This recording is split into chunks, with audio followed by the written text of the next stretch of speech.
ನಮಸ್ಕಾರ ಸ್ನೇಹಿತರೆ, ಮುಟ್ಟಿದರೆ ಮುನಿಗಿಡದ ಈ ಆರೋಗ್ಯ ಗುಣಗಳ ಬಗ್ಗೆ ನೀವು ತಿಳಿಯಲೇಬೇಕು. ಹಾಗಾದರೆ ತಿಳಿಯೋಣ ಬನ್ನಿ.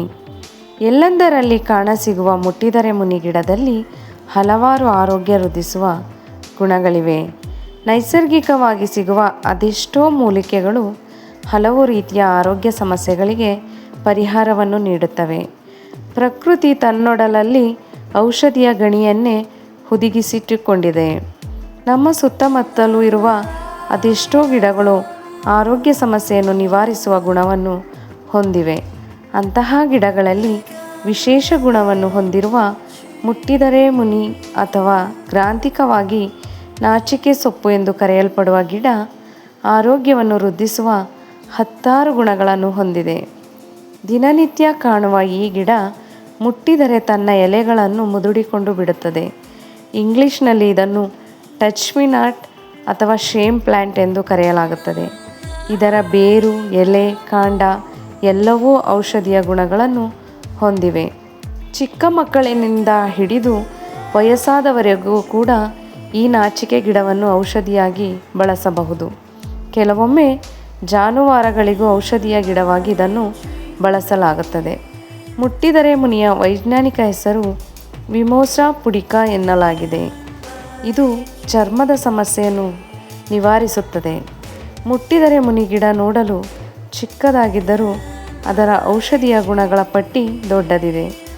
ಸ್ಥಳೀಯವಾಗಿ ನಾಚಿಕೆ ಗಿಡ ಎನ್ನಿಸಿಕೊಳ್ಳುವ ಈ ಮೂಲಿಕೆ ಚರ್ಮದ ಸಮಸ್ಯೆಗಳಾದ ಚರ್ಮದ ಮೇಲಿನ ತುರಿಕೆ, ಬೆವರುಗುಳ್ಳೆಗಳನ್ನು ನಿವಾರಿಸಲು ಸಹಕಾರಿಯಾಗಿದೆ. ಈ ಗಿಡದ ಎಲೆಯ ರಸವನ್ನು ತೆಗೆದು ಚರ್ಮದ ಮೇಲೆ ಹಚ್ಚಿದರೆ ಚರ್ಮದ ವಿವಿಧ ರೀತಿಯ ಸಮಸ್ಯೆಗಳು ಪರಿಹಾರವಾಗುತ್ತವೆ. ಇದು ಕಿಡ್ನಿ ಕಲ್ಲುಗಳ ನಿವಾರಣೆಗೆ ಕೂಡ ಸಹಾಯಕಾರಿ. ಬೇಸಿಗೆಯಲ್ಲಿ ಕಾಡುವ ಸಮಸ್ಯೆಗಳಲ್ಲಿ ಕಿಡ್ನಿ ಸ್ಟೋನ್ ಅಥವಾ ಕಿಡ್ನಿ ಕಲ್ಲುಗಳು ಕೂಡ ಒಂದು. ದೇಹದಲ್ಲಿ ನೀರಿನ ಅಂಶ ಕಡಿಮೆಯಾಗಿ ಕಿಡ್ನಿಯಲ್ಲಿ ಮರಳಿನ ರೀತಿ ಕಲ್ಲುಗಳು ಬೆಳೆದು ಸಹಿಸಲಾಗದ ನೋವನ್ನು ನೀಡುತ್ತವೆ. ಇದಕ್ಕೆ ಮುಟ್ಟಿದರೆ ಮುನಿ ಪರಿಹಾರ ನೀಡುತ್ತದೆ. ಕಿಡ್ನಿ ಸ್ಟೋನ್ ನೋವು ಕಾಣಿಸಿಕೊಂಡರೆ ನಾಚಿಕೆ ಸೊಪ್ಪಿನ ಕಷಾಯವನ್ನು ಮಾಡಿ ಕುಡಿದರೆ ಶೀಘ್ರದಲ್ಲಿ ನೋವು ಕಡಿಮೆಯಾಗುತ್ತದೆ. ಸುಲಭವಾಗಿ ಈ ಸೊಪ್ಪು ನೋವು ನಿವಾರಕವಾಗಿ ಕೆಲಸ ಮಾಡುತ್ತದೆ ಹಾಗೂ ಮುಟ್ಟಿನ ಸಮಸ್ಯೆಗಳಿಗೆ ಇದು ರಾಮಬಾಣ. ಮಹಿಳೆಯರಲ್ಲಿ ಕಾಣಿಸಿಕೊಳ್ಳುವ ಹಲವು ಸಮಸ್ಯೆಗಳಲ್ಲಿ ಮುಟ್ಟಿನ ದಿನಗಳ ನೋವು ಕೂಡ ಒಂದು. ನಾಚಿಕೆ ಸೊಪ್ಪಿನ ಕಷಾಯವನ್ನು ಮಹಿಳೆಯರು ಮುಟ್ಟಿನ ದಿನಗಳ ನೋವನ್ನು ಕಡಿಮೆ ಮಾಡಲು ಬಳಸಬಹುದು.